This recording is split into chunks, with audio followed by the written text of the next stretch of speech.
안녕하세요.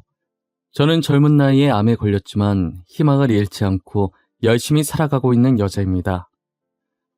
분명 결혼한 지 엊그제 같았는데 눈 한 번 깜빡이니 벌써 10년이 넘는 시간이 훌쩍 지나가 있네요. 제가 지금 사과를 먹고 있다 보니 몇 년 전에 일어났었던 일이 갑자기 생각이 나네요. 그 일로 인해 제가 이런 병도 얻게 된 것 같아요. 여러분들도 한번 제 사연을 들어보시겠어요? 어른들이 하시는 말씀 중에 모르는 게 약이다라는 말이 있잖아요. 세상을 살다 보니 어른들 말처럼 정말 몰랐을 때가 더 좋았던 적이 있는 것 같아요. 저 말이 제일 잘 어울리는 대표적인 경우가 바로 뒷담화 같은 거잖아요. 누구보다 저를 사랑해주고 아껴주던 사람이 뒤에서 저를 욕하고 있다는 사실이 얼마나 슬픈 일이에요. 지금부터 여러분들께 이 뒷담화에 관한 이야기를 들려드리려고 해요. 저는 금수저까진 아니더라도 하고 싶은 거 다 할 수 있는 꽤나 잘 사는 집안의 외동딸로 태어나서 부모님에게 사랑을 듬뿍 받으면서 살아왔었어요. 저희 부모님은 저를 만지면 깨질까, 잡으면 부서질까, 그렇게 금이야 오기야 귀하게 키우셨어요.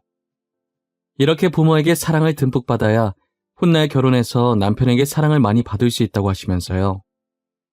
저도 사춘기 시절 반항을 한 적이 있는데 부모님께서는 단 한 번도 소리치거나 손을 올린 적이 없었고 늘 따뜻하게 안아주시면서 왜 이런 행동을 하면 안 되는지 차근차근 설명해 주셨었어요.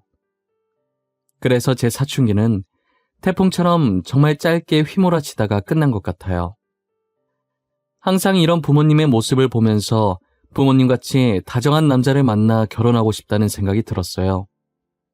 딸은 아버지 같은 남자 만난다는 말처럼 정말 아버지 같은 남자와 결혼하는 미래를 꿈꾸곤 했어요. 그렇게 20대 중반이 되었을 때쯤부터 친구들이 하나둘씩 결혼을 하기 시작하더라고요. 빠르면 벌써 아이까지 낳아서 애엄마가 된 친구들도 있었고요. 저는 친구들이 결혼하고 애를 낳을 동안에는 제대로 된 연애를 하지 못했어요. 다정한 아버지 때문에 눈이 높아진 건지 아무리 남자를 만나도 제 성에 차는 남자가 없었어요. 아직 결혼을 하지 않은 친구들 중에서 제가 눈이 너무 높다면서 눈을 조금 낮추라고 말한 친구가 있었고, 결혼한 친구들 중에서는 괜히 결혼했다며 후회하면서 결혼을 말리는 친구들도 있었어요. 야, 너는 눈을 낮출 필요가 있어. 쓸데없이 너무 높아. 그러니까 결혼을 못하는 거 아니야. 나는 눈이 저 밑에 바닥에 있어도 못하는데 진짜 결혼하고 싶으면 눈 좀 낮춰봐. 나는 결혼 반대야. 결혼한 지 이제 1년 됐는데도 벌써 이혼하고 싶더라니까. 연애할 때야 좋지. 맨날 얼굴 맞대고 산다고 생각해봐. 진짜 눈 뜨자마자 남편 얼굴 보이면 때리고 싶어. 그건 맞아. 그래도 너는 애가 없잖아. 나는 애까지 있어 이혼도 마음대로 못해. 육아는 나 혼자 해. 지금도 봐. 애 안고 너네 앞에 있잖니. 육아는 무슨 집안일도 하나도 안 도와줘. 집안일, 그걸로 많이 싸우지. 나도 우리 신랑이랑 집안일로 많이 싸워. 결혼 전에는 내 손에 물 한 방울 안 묻히게 한다더니 지금은 나보고 별 따오라고 한다니까. 야, 너네 얘기 들으니까 나까지 결혼 안 하고 싶어진다. 결혼은 현실이라고 하더니 그 말 틀린 거 하나 없나 보네. 주변 사람들한테 저런 말들을 듣다 보니 굳이 결혼을 해야 하나 싶은 생각도 들었어요. 그렇다고 비혼주의로 살자니 나중에 늙었을 때 남편이랑 자식들 없이 혼자서 너무 외로울 것 같았어요. 혹시나 제가 혼자 있다가 집에서 다치거나 죽었는데 아무도 모르고 그렇게 쓸쓸히 잊혀지면 어떡해요. 아주 잠깐 상상만 해도 끔찍하고 서러웠어요. 그렇게 혼자서 결혼을 해야 할지 말아야 할지 고민하고 있을 때 운명 같은 남자를 만나게 되었어요. 제가 회사에 입사한 지 얼마 지나지 않아서 남자 직원 한 명이 저희 회사로 이직을 한 거예요. 다들 잘생겼다고 호응하는데 외향적으로는 제 이상형이 아니었기 때문에 처음엔 아무 관심이 없었어요. 제가 강아지상을 되게 좋아하는데 그 직원은 고양이상으로 인상이 날카로웠거든요. 낯가리는 건지 웃지도 않고 굳은 표정으로 일관하길래 첫인상이 좋은 편은 아니었어요. 한동안은 제게 수많은 직원들 중 한 사람, 그 이상도 그 이하도 아닌 존재였어요. 그러다 그 사람과 같이 프로젝트를 하나 하게 되면서 친해지게 되었죠. 친해지고 나니 웃음이 정말 많은 사람이었다는 걸 알게 되었어요. 사소한 거에도 잘 웃어주고 썰렁한 개그를 해도 그 사람이 무안할까봐 배꼽 잡고 웃어주더라고요. 성격도 좋은데 남을 배려할 줄도 알고 알면 알수록 진국인 사람이었던 거예요. 게다가 다른 남자 직원들과 다르게 술에 대한 자부심이 없어서 못 마신다고 딱 잘라 말하면서도 사람 무안 주지 않고 술 먹은 사람들 비위 다 맞춰주며 회식 분위기를 망치지 않으려고 노력하더라고요. 대학 다닐 때도 그렇고 그 직원이 오기 전까지 회사 회식 때도 그렇고 자기 술 잘 마신다는 자부심 있었던 사람들만 보다가 이런 사람을 보니 신기했어요. 술 못 마시는 것에 전혀 부끄러움이 없었고 오히려 술 먹은 사람보다 더 잘 놀았어요. 의외의 모습이 계속 발견되다 보니 저도 모르게 점점 그 직원에게 관심이 가기 시작했어요. 그 후로 무의식 중에 제 눈은 그 직원을 쫓았고 저희 둘의 눈이 마주치는 횟수가 잦아졌어요. 그렇게 저희는 눈빛으로 시그널을 주고받다가 그 직원이 먼저 제게 고백을 하면서 사귀게 되었어요. 본격적으로 사내 연애를 시작했고 2년 정도 연애를 이어갔어요. 사람은 첫인상으로 판단하면 안 된다는 걸 그 남자를 통해 알게 되었어요. 그 남자는 그동안 제가 찾아다니던 저희 아버지 같은 다정함을 가진 사람이었어요. 연애를 하면서 이제껏 만났던 다른 남자와는 확실히 다른 느낌이 들었어요. 이 사람과 결혼하면 저희 부모님같이 행복한 가정을 만들 수 있겠구나 싶었죠.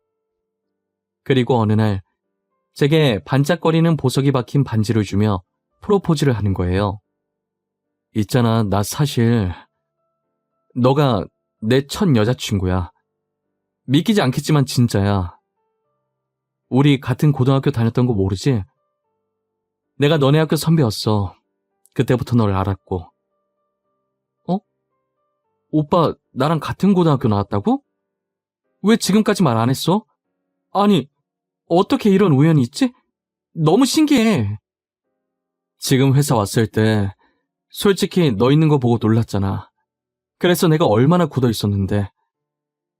네가 내 첫사랑이야. 그리고 첫 여자친구고. 이제는 나의 처음이자 마지막 신부가 되어줄래? 당연하지.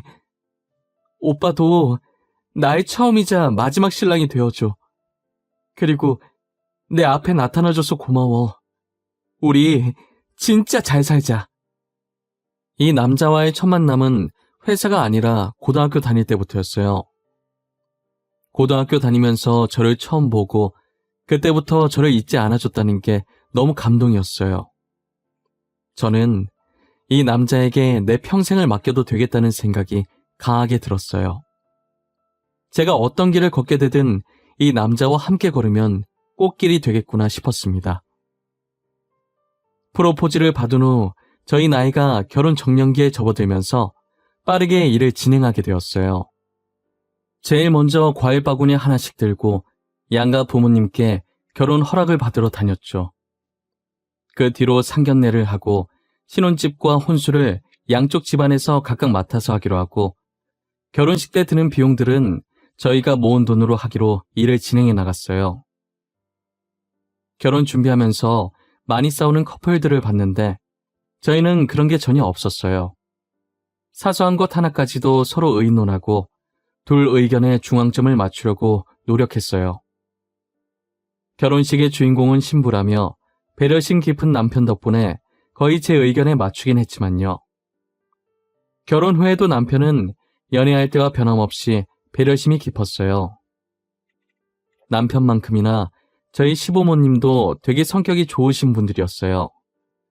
주변에서 시부모님과 마찰을 빚는 경우를 많이 봤는데 저는 그런 거 하나도 없었어요. 저를 친딸처럼 아껴주셔서 오히려 제 발로 시댁에 찾아가는 경우가 많았거든요. 제가 시댁에 가면 두 팔 벌려 안아주시는 건 기본이고 늘 제가 좋아하는 음식을 준비해 놓으세요.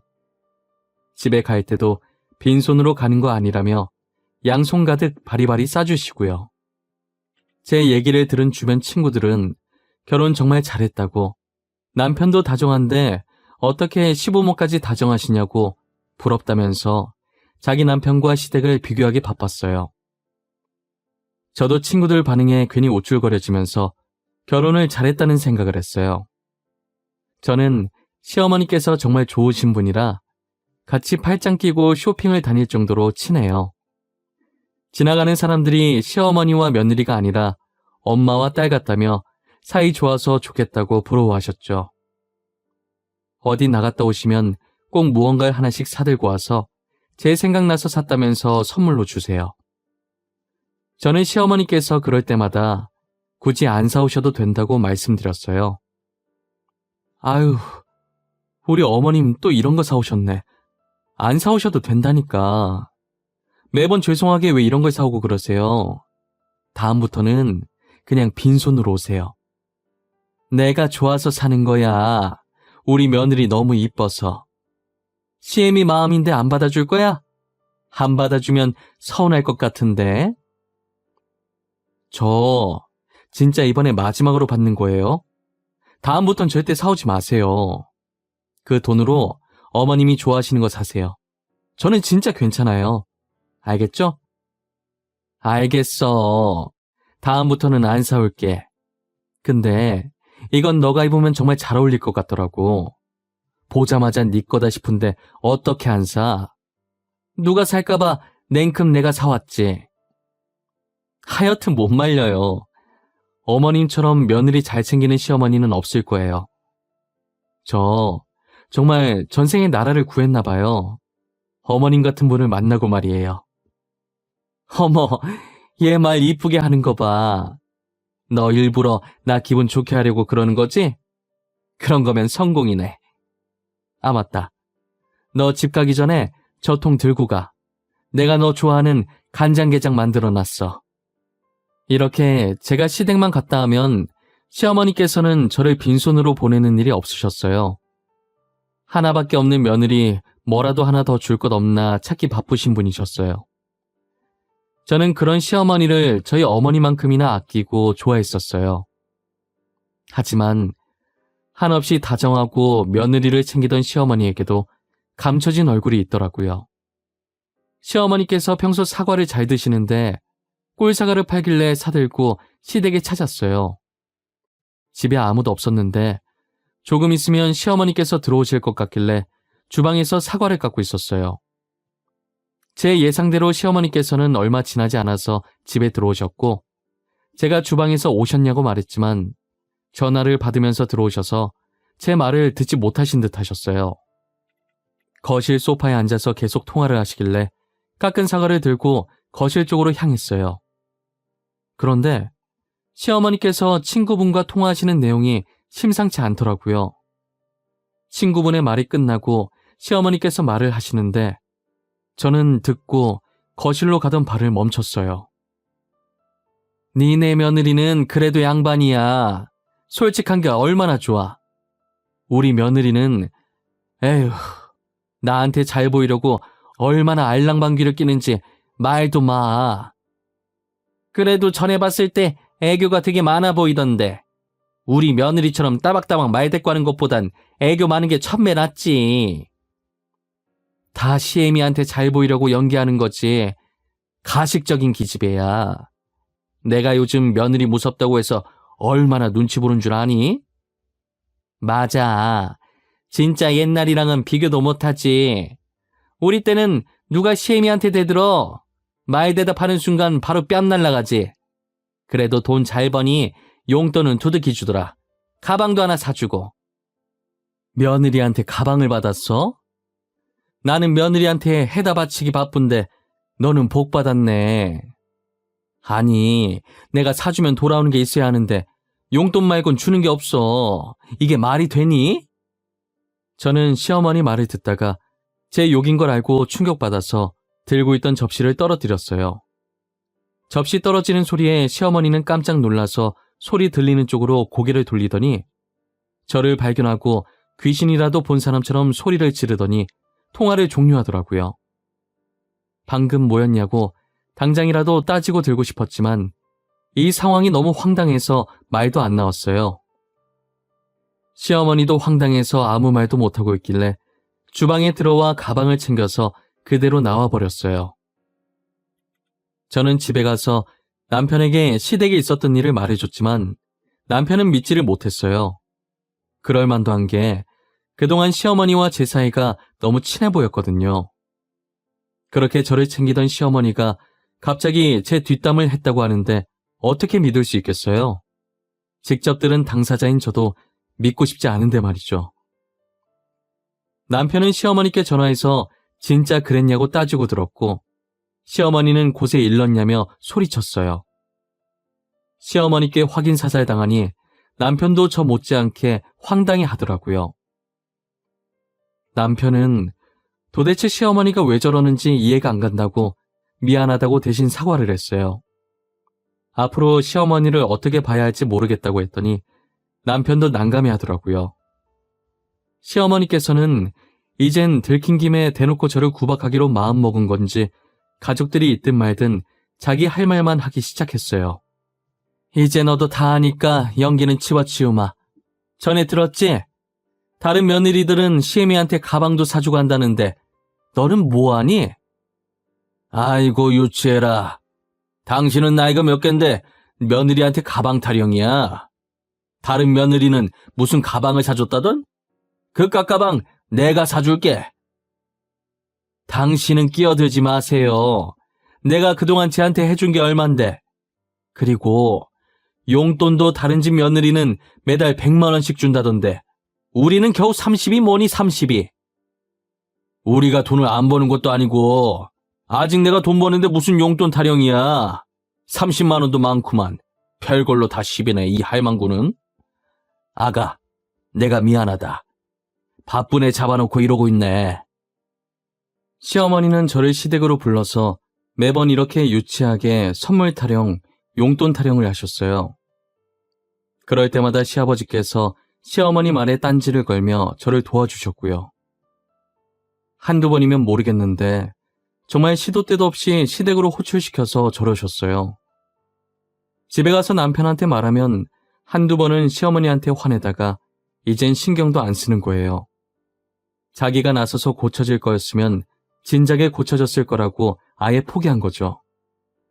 선물을 해주고 치우자 싶은 생각에 선물 사드리면 싸가지 없이 선물만 덜렁 보냈다고 화내시는데 도대체 제가 어느 장단에 맞춰야 할지 모르겠더라고요. 어떤 선물을 하든 이것도 싫다 저것도 싫다 하시는데 도대체 뭘 바라시는 건지 감도 안 잡혔어요. 저는 시어머니 때문에 스트레스 받아 하루하루 살이 빠져가기 시작했어요. 그러다 속이 단단히 탈이 났는지 먹기만 하면 다 토해내게 되더라고요. 몸이 갈수록 안 좋아져서 검진을 받게 됐는데 갑상선암 판정을 받은 거예요. 암 판정뿐만 아니라 임신 3주차라는 판정도 받게 됐어요. 환자분, 현재 갑상선암이 꽤 많이 진행되고 있는 상태네요. 당장 혹 제거 수술을 하셔야 하는데 지금 임신까지 한 상태라서 임신 중단을 하고 바로 수술을 하셔야 할 것 같아요. 네? 선생님, 그게 무슨 말씀이세요? 암이라니. 게다가 제가 임신 중이라고요? 임신 3주차네요. 하지만 안타깝게도 아이를 포기하고 지금 당장 수술 날짜를 잡아야 할 것 같아요. 환자분 같은 경우에는 다행히 다른 곳에 전이는 안 된 것 같은데 지금 암 진행 상태가 빠른 편이거든요. 임신 중단 말곤 방법이 없는 건가요? 임신을 한 상태에서 치료는 못하는 건가요? 엄마가 어떻게 아이를 포기해요? 저는 절대 포기 못해요, 선생님. 죄송합니다. 지금 현재 환자분 상태를 봐선 임신 중단밖에 방법이 없어요. 아니면 환자분이 위험해지세요. 다른 곳 전이 안 됐을 때 빨리 혹을 제거해야 해요. 저는 별다른 방법이 없다고 해서 임신 중단을 하고 수술을 진행할 수밖에 없었어요. 남편도 의사 말에 따르자고 아이는 또 가지면 되니까 일단 저부터 살아달라고 부탁하더라고요. 제가 이렇게 혼자 아파서 말라갈 동안 자신이 신경 못 써줘서 미안하다고, 아이보다 제가 더 중요하다면서 제발 아이 포기하고 수술 받자고 우는 거예요. 저는 남편 우는 모습에 같이 따라 울면서 알겠다고, 그렇게 하겠다고 했죠. 그렇게 저는 혹 제거 수술을 무사히 마치고 회복실로 옮겨졌다가 일반 병실로 갔어요. 의식을 차린 뒤 의사 선생님과 목소리가 잘 나오는지 간단히 테스트를 하고 누워 있었어요. 남편의 손을 잡은 채 가만히 천장을 보면서 눈만 깜빡깜빡 거리고 있었는데 병실 문 여는 소리가 들리더니 시어머니께서 들어오시더라고요. 일어나. 목 수술한 거지 팔이랑 다리 수술한 거 아니잖아. 오늘 제사 있는 거 잊은 거야? 제사 음식 만들어야 하니까 얼른 일어나. 어머니, 진짜 미치신 거예요? 아픈 사람한테 지금 뭘 시키는 거예요? 진짜 왜 그래요? 어머니, 원래 이런 분 아니셨잖아요. 제발 정신 좀 차리세요. 이 사람 수술하고 이제 막 병실에 왔어요. 우리 손주 죽여놓고 뭐 이쁘다고 누워있어. 너 당장 안 일어나? 우리 피덩이 같은 손주 죽이고 너 혼자 사니까 좋니? 어? 좋냐고? 아, 뭐야? 사돈, 지금 아픈 사람 병실에서 이게 뭐하는 짓이에요? 어디서 이렇게 못 배운 티를 내는 거예요? 당신은 사람도 아니야. 이 물도 당신한테 아까워. 언제 오신 건지 친정어머니께서는 병실에 있던 물병 뚜껑을 열어서 시어머니 머리 위로 부어버렸어요. 친정어머니께서 오신 줄도 모르고 막말을 하던 시어머니는 물을 맞고 친정어머니 쪽으로 고개를 돌리고 저희 어머니와 눈이 마주치자 소스라치게 놀라더라고요. 어머니는 그래도 분이 안 풀렸는지 옆에 남은 수액거리를 들고 시어머니를 위협했어요. 친정어머니께서 무서운 표정으로 자신에게 다가오자 시어머니는 기겁을 하며 병실을 나갔어요. 처음 보는 어머니의 화난 모습에 놀라서 저는 눈만 꿈뻑거렸고 남편은 대신 사과하기 바빴어요. 어머니는 계속 고개를 숙이는 남편에게 잘못한 것도 없는 사람이 대신 고개 숙이지 말라며 대신하는 사과는 받지 않을 것이니 본인이 직접 와서 저한테 사과하라고 전하라고 하셨어요. 그리고 아무 일 없었다는 듯 무서운 표정을 풀고 제 머리를 쓰다듬어 주시고 눈물을 닦아주셨어요. 아까 시어머니한테 폭언을 들을 때 너무 서러워서 살짝 울었거든요. 어머니는 사람 같지도 않은 사람 때문에 스트레스 받지 말고 울지도 말라고 하셨어요. 그 사람한테 소비하는 제 감정이 너무 아깝다고 하시면서요. 저는 어머니의 말을 듣고 앞으로 시어머니와 연을 끊어야겠다는 생각이 들었어요. 남편이야 핏줄이니 제가 연 끊으라고 강요는 못하겠고 저 혼자라도 연을 끊겠다고 했죠.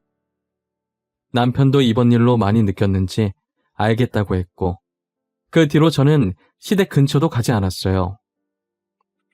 그렇게 12년이라는 시간이 흘렀고 그 사이에 저와 남편은 딸 하나를 낳아서 키우고 있었어요.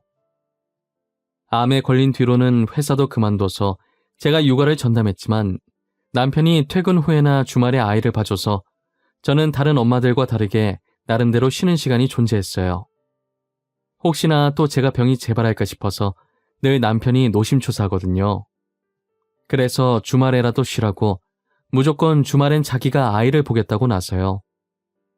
그러다 어느 날 남편이 전화 한 통을 받더니 몸이 돌덩이처럼 굳은 듯이 서 있더라고요.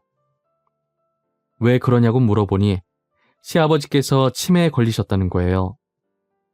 시아버지께서 나이가 있긴 하시지만 그래도 아직까지는 정정하실 나이인데 벌써 치매에 걸리셨다는 게 믿기지 않았어요. 더군다나 치매 진행 속도가 빨라서 요양병원에 모셔야 된다고 하더라고요.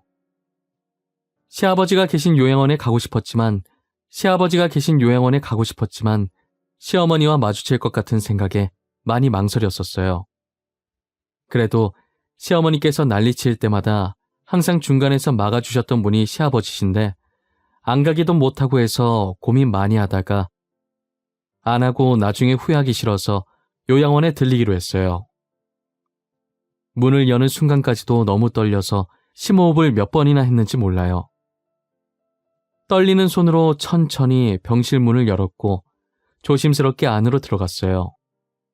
들어가자마자 밥을 안 먹겠다는 시아버지와 밥을 먹이려고 애쓰는 시어머니의 모습이 보이더라고요. 그러다 다가오는 발소리에 투닥거리는 걸 멈추고 두 분 다 제 쪽으로 시선을 돌리셨어요. 시어머니는 흔들리는 눈동자로 저를 쳐다보시길래 살짝 고개 숙여 인사했어요. 12년 만에 마주하게 된 시어머니는 예전보다 많이 야인 모습이었어요. 시아버지는 다행히 저에 대한 기억은 있으신 건지 반가운 듯 활짝 웃으며 오랜만이라고 하셨고요. 두 분을 보는데 저도 모르게 눈물이 나기 시작하더라고요.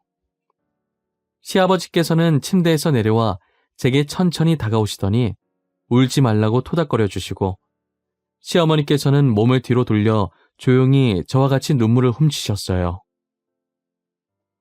독하게 시댁과의 연을 끊어냈다고 생각했는데 막상 나이 드신 시부모님을 마주하고 보니 여러 가지 감정들이 뒤섞였던 것 같아요. 조용히 눈물을 훔치시던 시어머니께서도 제게 다가와서 활짝 웃으면서 반겨주시더라고요. 와줘서 고맙다고, 진심으로 고맙고 미안하다고 하시면서요. 아가, 고맙다. 이렇게 와줘서 너무 고마워. 이게 얼마만이니 그래. 요즘 뭐하고 지내? 가끔 아들한테 네 안부 듣긴 했다만. 그래도 다행히 잘 지내고 있나 보구나.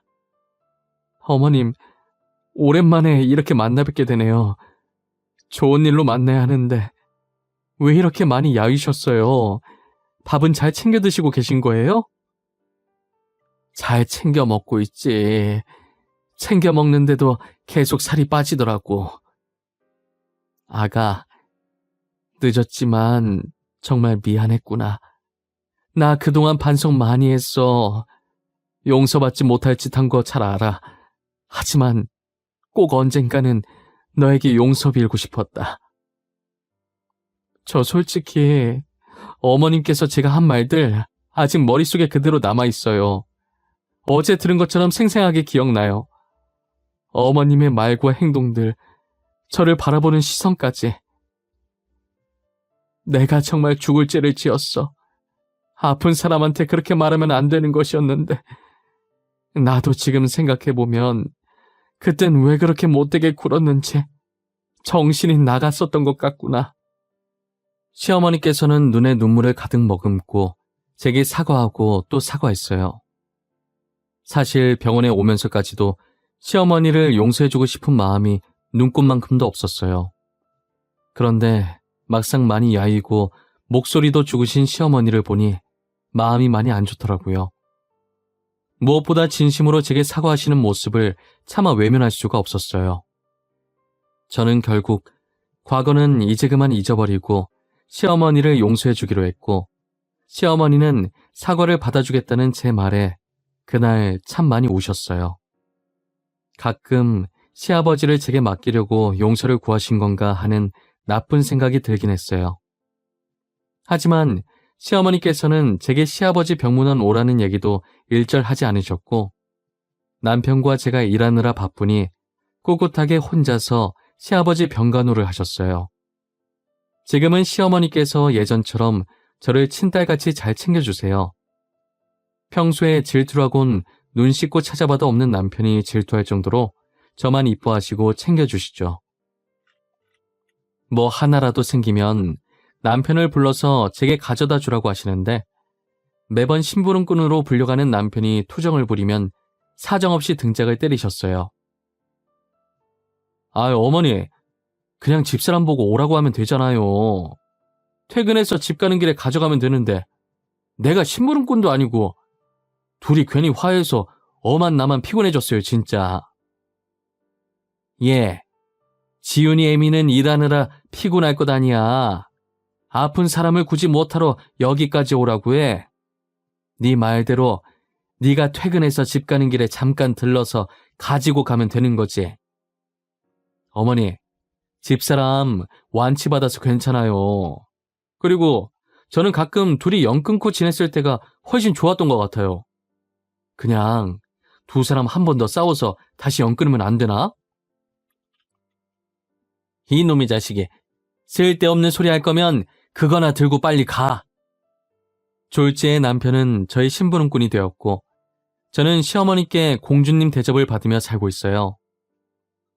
그동안 한 번도 못 봤던 손녀한테 못 해줬던 것도 다 해줄 거라면서 제 딸을 얼마나 이뻐하시는지 몰라요. 가끔 아들 낳을 생각 없냐고 넌지시 물어보시긴 하지만 제가 딸 하나로도 힘들다고 하니 하긴 아이 낳으면 여자만 힘들다고 하고 싶은 대로 하라며 제 의견을 존중해 주셨어요. 진작에 이렇게 살았으면 얼마나 좋을까 싶은 생각을 요즘 따라 많이 하게 되네요. 아무래도 시부모님이 많이 늙으셨고 저희와 같이 할 세월이 얼마 남지 않아 더 그런 것 같아요. 함께 할 수 있는 시간 동안 시부모님과 함께 행복하고 좋은 추억 많이 쌓아보려고 해요. 제 사연은 여기까지입니다. 여러분들은 제 사연을 듣고 어떤 기분이 드셨나요? 혹시 시어머니를 왜 용서해줬냐며 저를 한심해하고 계시나요? 하지만 저는 제 선택을 후회하지 않아요. 오히려 용서를 안 했다면 돌아서서 뼈저리게 후회했을 것 같아요. 여러분들도 저와 같이 시댁과의 갈등이 있으시다면 잘 생각하셔서 현명하게 대처해 나가시길 바랄게요. 제 사연 들어주신 모든 분들 저보다 행복한 일 많이 생기시길 바라고 늘 건강하시길 바랄게요.